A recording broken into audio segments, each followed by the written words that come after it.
부분 얘기도 치열하게 지금 벌어지고 있는데 미리 보는 경기도지사 선거전인가요? 벌써 대단합니다. 현직인 남경필 지사 그리고 지금 사실상 도전자라고 통하고 있죠.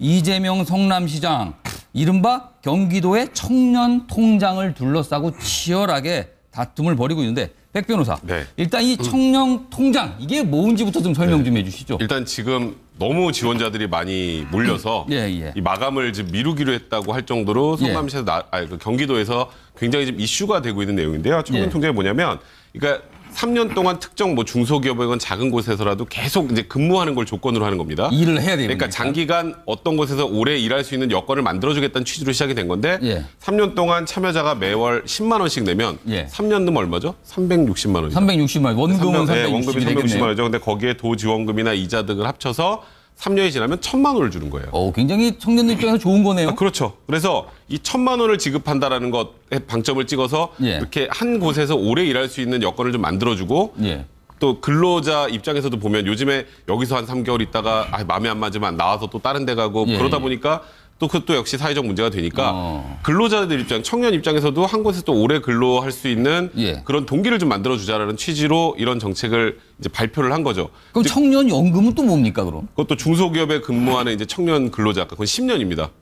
네, 10년 동안 이제 매월 이제 그건 딱 금액이 정해져 있는 건 아니고요. 이 돈을 납입하는 게 10년이군요. 일정하게 또 그 금액을 납부하면 퇴직연금이나 다 포함해서 최대 한 1억 정도를 만들어주는 그런. 이것도 원금은 한 4천만 원 채 안 되는데 이것도 많이 지원해 주는 이것도 장기간 근속할 수 있는 그런 환경을 자꾸 조성해 나가자. 지금 경기도에서 요거를 정책을 하겠다라고 지금 하겠다라고 하고 있는 상황인데 이거에 대해서 이제 이재명 시장이 저격을 한 거죠. 김성우 평론가.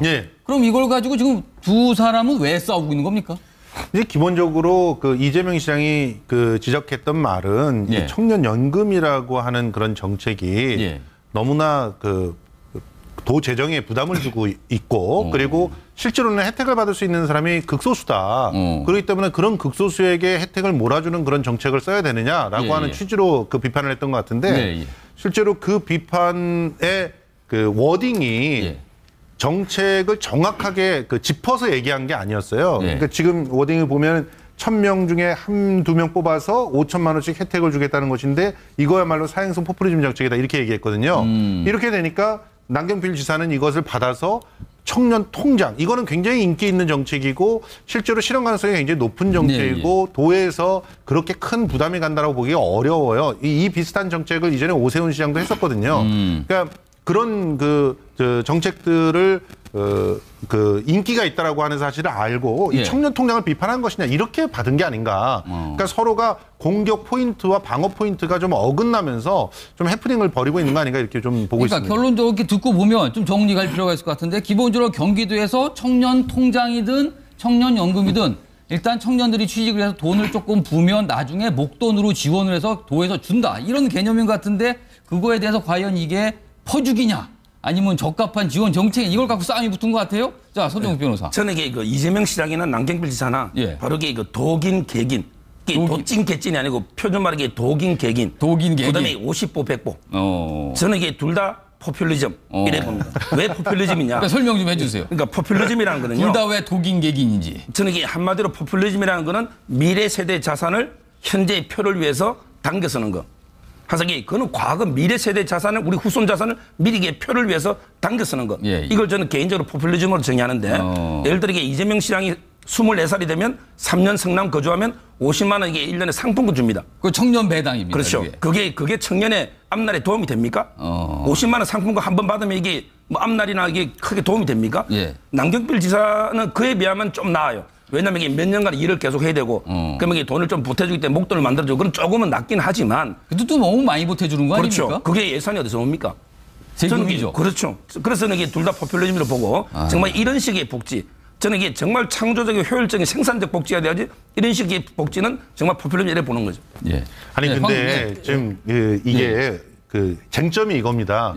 청년 배당이라는 것은 성남시에 거주한다는 걸 조건해서 누구나 받을 수 있잖아요. 근데 이것은 그나마 일자리를 가진 사람한테 그 혜택이 더 가는 거예요.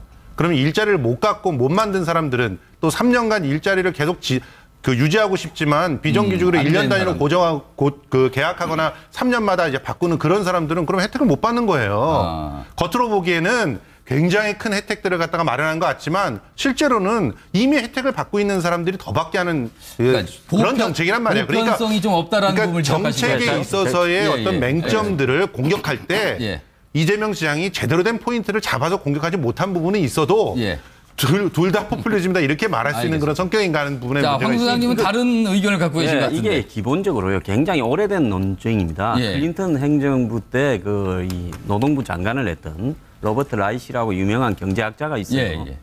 근데 그 사람도 자기 책에서 뭐라 했는가 하면 역근로세 내지는 근로장려세제가 한마디로 미국의 이 저소득층의 재산의 형성을 도우는데 도움이 된다. 그래서 그게 뭔가 하면 지금 이런 겁니다.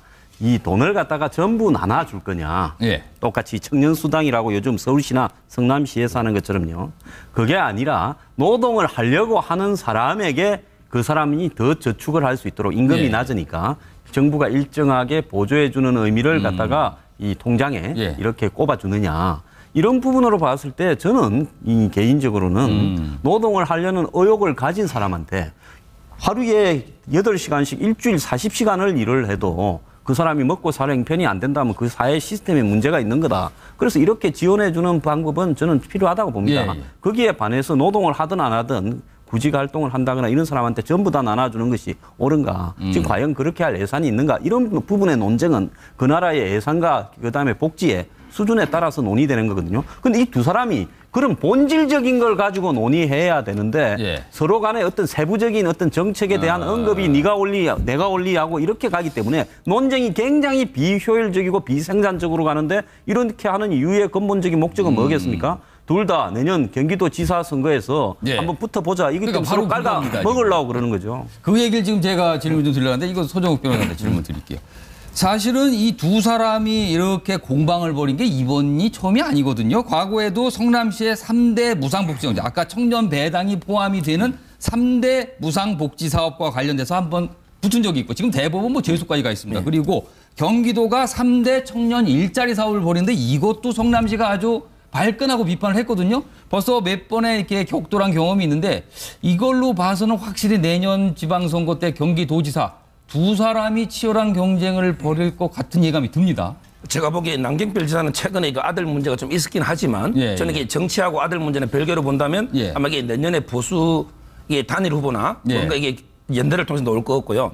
그다음에 이재명 시장도 이제 서울시장보다는 경기도지사로 이 정도 관심을 쏘는 마음을 분명히 있는 것 같아요. 그다음에 이 두 분도 아까 제가 이게 그 내로남불 이야기했는데 항상 이게 내가 하면 생산적인 복지고 남이 하면 포퓰리즘이고 이건 제가 보기에 별 차이가 없다니까요. 그다음에 조금 전에 우리 김성수 평론가님이 뭐라 했냐면 이게 그 성남시는 다 주니까 그게 다르다고 했는데 저는 이게 더 나쁘다 봐요. 바로 그게 보편적 무상복지입니다. 그럼 이게 예를 들어 이재용이 아들도 주는 거예요. 그럼 이게 복지라는 거는 정말 어렵고 힘들고 스스로에게 자립할 수 없는 어려운 사람에게 골라서 많이 줘야죠. 왜 누구나 똑같이 그걸 나눠주는 무상급식처럼 저는 이게 복지 중에 그거는 더 개념에 안 맞다 봅니다. 이재용 씨 아들도 그 망하게 되면 당연히 그 사회 안전망으로 구제를 해야 됩니다. 그런데 이재용 아들하고 거기다가 혜택을 갖다 주지 말자라고 하는 거는 민주주의 원칙에 어긋나죠. 지금 내가 선거 관련 질문 줬는데 역시 또 이 복지 논쟁으로 바로 빠지게 되는 건요. 역시 이게 보편적 복지를 해야 되는 것이냐. 그게 아니라 일하고자 하는 사람만 줘야 되는 거예요. 역시 이념 갈등으로 빠지고 있는데 이 정도로 마무리하시죠. 중공연제에 대해서는 말씀 한마디만 더 드리고 싶은데 사실 광역버스 중공연제를 서울에서 성공적으로 정착시켰다고 해서 지금 주변 그 지자체에서 검토를 많이 하고 있지 않습니까? 그렇지만 그것 때문에 서울시의 누적 적자가 굉장히 많이 쌓여 있고요. 중공영제가 처음부터 좀 제대로 손을 본 상태에서 다시금 실시돼야 된다는 그런 주장도 있어서 큰 그 토론회가 예정이 돼 있으니까 그런 부분들을 갖다가 그 우리 시청자 여러분들께서도 보시고 난 다음에 과연 누구의 주장이 맞는지 그걸 객관적으로 한번 판단해 보시면 좋을 것 같습니다. 중공연제 역시도 이것도 치열한 이념 논쟁이 섞여 들어가서 간단한 문제가 아닌 것 같습니다. 알겠습니다. 자, 다음 주제로 좀 넘어가 보겠는데요.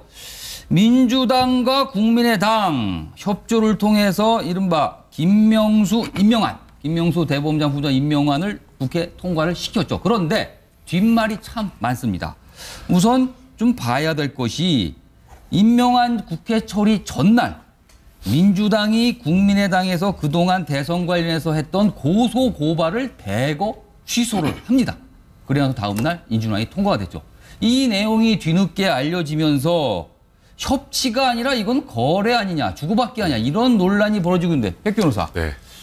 이거 좀 어떻게 이해해야 될까요? 사실 그 저번에 김희수 헌재 소장 표결할 때 2표가 부족해서 부결이 그렇죠. 됐죠. 아주 민주당은 땅을 쳤습니다. 네. 그리고 그때와 이번에 김명수 대법원장, 이제 대법원장이시죠. 대법원장이 되기 전에 후보자 시절에 이게 과연 통과될까? 이게 별 차이가 없을 것 같다 이런 얘기가 많았어요. 그래서 이 인준 표결할 당시까지도 통과가 되느냐 마느냐 이건 예측이 어렵다는 정도 얘기가 나왔었는데 예상을 뒤엎고 굉장히 많이 나왔죠. 10표 정도 298명 제적에 160표가 나왔잖아요. 그러면 10표가 더 나온 거라고 10표가 더 나왔죠. 그러니까 국민의당 의원들이 굉장히 많이 협조했다라는 거는 뭐 당연한 사실인데 그 협조의 과정에서 조금 전에 말씀하셨던 것처럼 그 대선 당시에 문재인 대통령의 아들 문주종 씨에 관련된 막 뭐 허위 사실 유포에 관련돼서 굉장히 그 공방이 뜨거웠다가 한 10건 이상 된다고 10건 이상을 고소 고발을 했는데 그거를 이제 김명수 대법원장 후보자 이 표결 전날 이제 싹 취하를 한 거잖아요. 그러니까 이게 과연 협치인가 아니면 뒷거래인가 이게 논란이 되는 건데 조금 더 의심을 받을 수밖에 없는 게 취소를 하려면 다른 야당 거를 동시에 다 취소를 했으면 별 뒷말이 없을 것 같아요. 이거는 그냥 전체적인 협치 차원이다. 그런데 딱 집어서 국민의당 관련된 것만 취소를 했기 때문에 뒷말이 자꾸만 나오고 있거든요. 이제 국민의당 것만 취하하면 충분히 국민의당만 협조를 하면 통과될 수 있으니까. 그리고 문재인 대통령도 국민의당 당대표가 안철수 대표하고 그리고 김동철 원내대표에게만 전화를 했잖아요. 그렇죠. 다른 쪽은 안 하고 미국 유엔 가기 전에. 유엔 가기 전에 그랬죠. 그러니까 국민의당을 확실하게 타겟팅을 한 건데 예. 그러다 보니까 조금 전에 말씀하셨던 건 이게 그냥 정말 정치적으로 협치라고 봐야 되는 건지 이게 뒷거라고 봐야 되는 건지에 대한 논란이 생긴 겁니다. 황 소장님. 예, 최근에 또 다른 쪽의 상황을 한번 봅시다. 저는 뭐 개인적으로는 취업 청탁이나 그다음에 수뢰나 이런 게 있다면 직위 고하를 막론하고 이 다 처벌돼야 된다는 생각을 가졌는데요. 지금 이 자유한국당 의원들에 대해서 또 바른정당의 전 대표에 대해서 지금 전방위 수사가 들어가고 있지 않습니까? 이 강원랜드, 카이. 그렇습니다. 그다음에 뭐 그거는 채용 부정입니다. 제가 뭐 그걸 다 하게 되면 아마 이 요 근래 9년간에 주로 많이 했을 거니까 그 이전에는 뭐 기록도 잘 안 남았을 거고 흩어졌을 거니까 자유한국당에 많은 사람이 더 걸릴 수 있을 거예요. 그리고 그 외에 또 보좌관 수뢰 이런 부분으로 걸려들고 있어요. 이런 상황에서 국회에서 이렇게 이 대정부 질의나 이런 걸 하는 과정에서 여당 의원과 총리 간에도 전직 대통령 수사부터 시작해서 현직 자유한국당 대표 수사, 친박의 또 수뇌부 수사 이런 게 지금 질문하고 답변되고 했어요.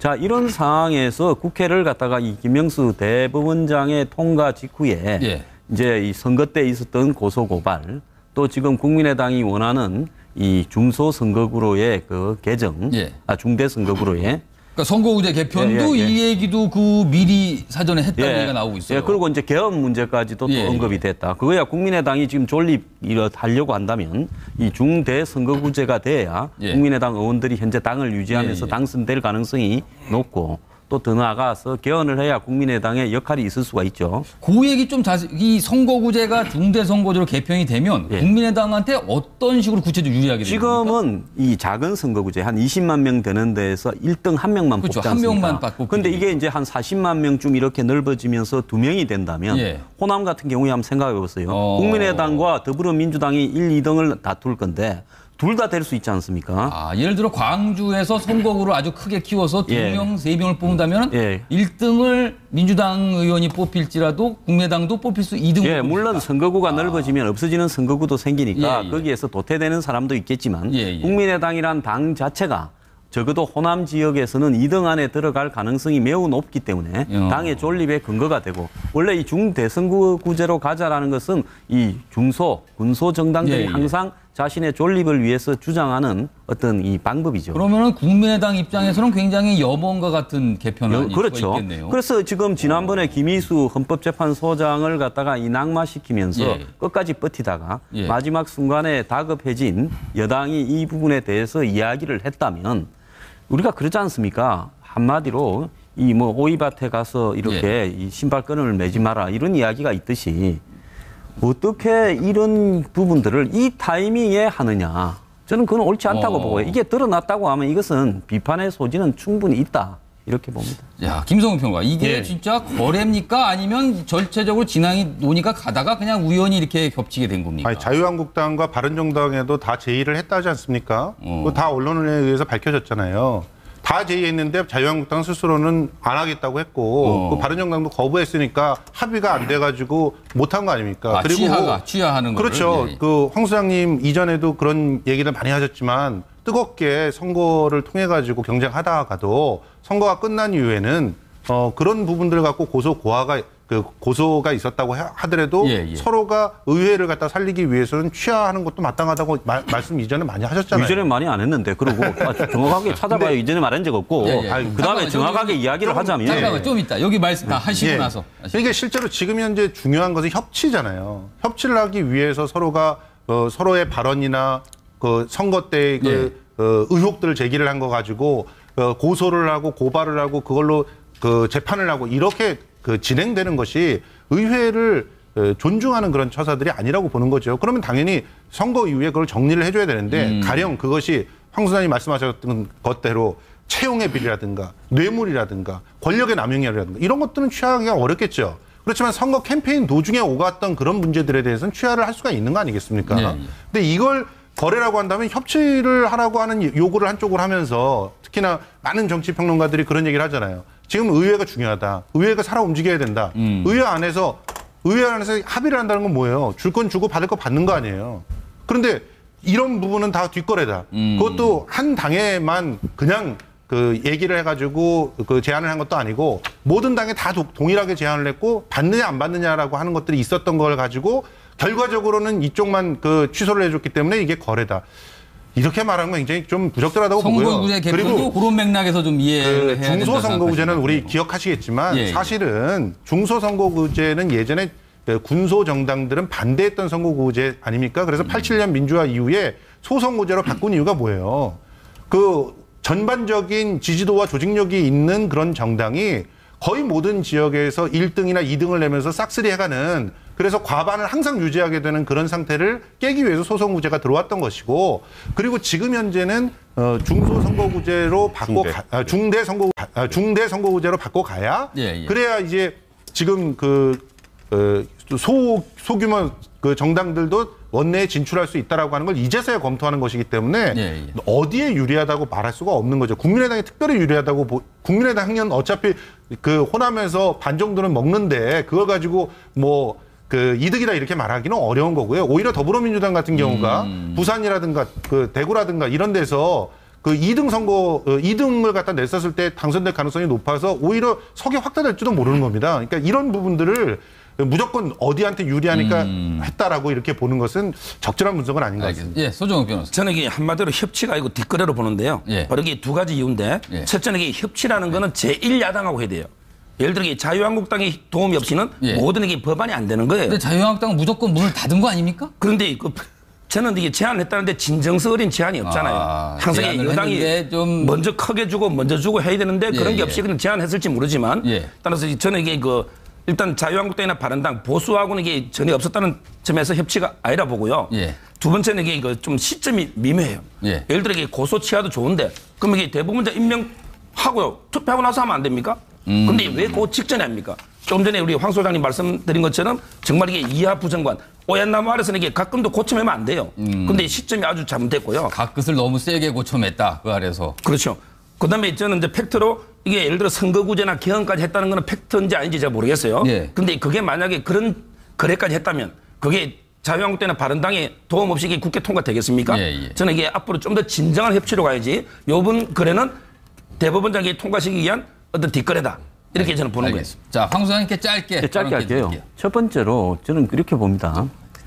이 선거 당시에 있었던 허위 사실은요. 취업 청탁보다 훨씬 심각한 겁니다. 그러잖아요. 대고 보자고 막 거짓말을 한다는 거는 국민의 표심을 속이는 건데요. 이런 거는 절대로 취하해주면 안 되죠. 선거 끝나면 다 좋다라는 건 저는 아니라고 봅니다. 두 번째로요. 자유한국당에 제안했다고 해서 그것이 옳았다라는 건 절대 아닌 거죠. 왜냐하면 이 협치라는 것은 평소에 협치를 해야지 예를 들어서 아쉬워져가 그동안까지는 국회를 무시하고 심지어 여당까지도 무시하다가 이제 중요한 인사를 통과시켜야 되니까 그때 여야에 툭툭툭 던져가 받는 쪽하고 이렇게 해서 통과시킨다? 이게 협치입니까? 그렇기 때문에 자유한국당에 제안을 했다 하더라도 그것이 이런 식으로 통과시키는 것은 협치의 모습이 아니다. 이런 거래는 해서는 안 된다고 봅니다. 저 아주 짧게만 좀 말씀드릴게요. 뭐 아까 다른 여러 가지 뭐 취업 통탈 이런 부분들은 뭐 고소 취하를 안 했다는데 그거는 고소 취하에도 어차피 처벌받는 범죄고요. 이런 허위 사실 유포 관련해서는 이제 소위 말하는 고소권자가 고소를 취하면 사실상 넘어갈 수 있는 죄이기 때문에 좀 이 두 개가 좀 다른 것 같고 저는 이것도 그냥 어찌 보면 협치한 방법이라고 생각을 해요. 아까 뒷거래라는 표현을 쓰셨는데 내가 할 수 있는 걸 해준 거잖아요.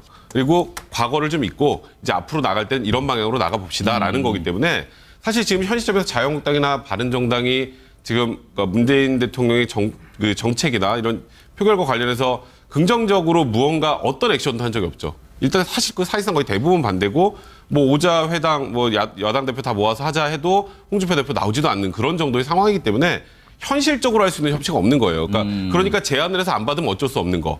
이제 그렇다면 어쨌건 이번 과정에서 뭐 대법원장이 만약에 이번에 인준이 안 됐으면 초유의 이제 사법부 그 대법원장이 없는 상태로 사법부가 굴러가야 될 정도 상황이 됐다면 그 절박함의 표현으로 국민의당이 이런 제안을 했다라는 거 저는 이걸 가지고 문제 삼을 게 있을까 저는 개인적인 생각이 듭니다. 알겠습니다. 굉장히 절박한 정치라는 뭐 표현으로 마무리를 해줬는데 이 주제 역시 치열하군요. 이것도 뭐 간단하게 끝나지는 않을 것 같습니다.